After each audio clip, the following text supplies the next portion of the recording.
Écoutez ceci.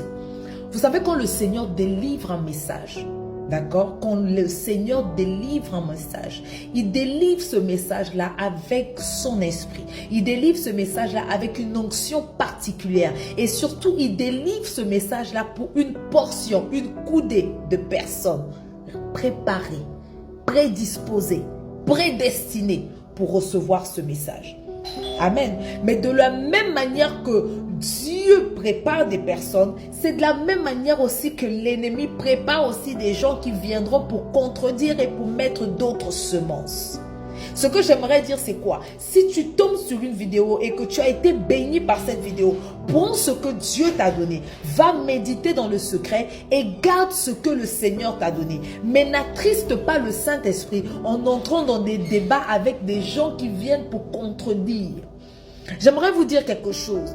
Je n'ai pas besoin que l'on me défende. Parce que ce n'est pas moi qui parle. C'est peut-être moi que vous voyez dans la chair comme ça. Mais ce n'est pas moi qui parle. Et le Seigneur sait pourquoi et pour qui il a délivré ce message. Moi, je n'ai pas besoin qu'on me défende. D'accord?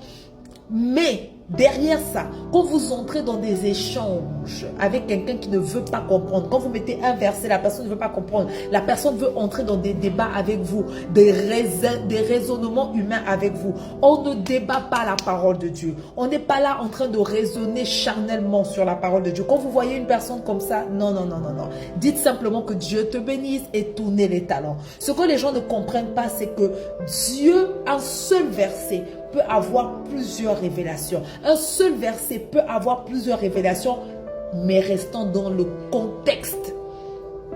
Restons dans le contexte.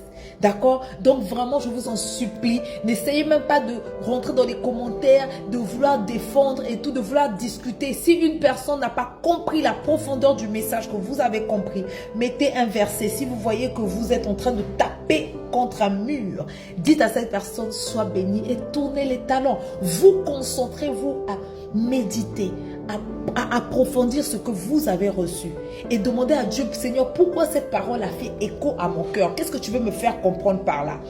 C'est de ça qu'il s'agit. Mais n'attristez pas le Saint-Esprit. Parce que quand vous allez parler, la personne va parler, vous allez revenir. Vous allez voir qu'à un moment donné, vous allez devenir amer. Vous allez voir qu'à un moment donné, les sentiments qui vont monter en vous ne seront plus des sentiments sains venant de Christ. N'attristons pas le Saint-Esprit.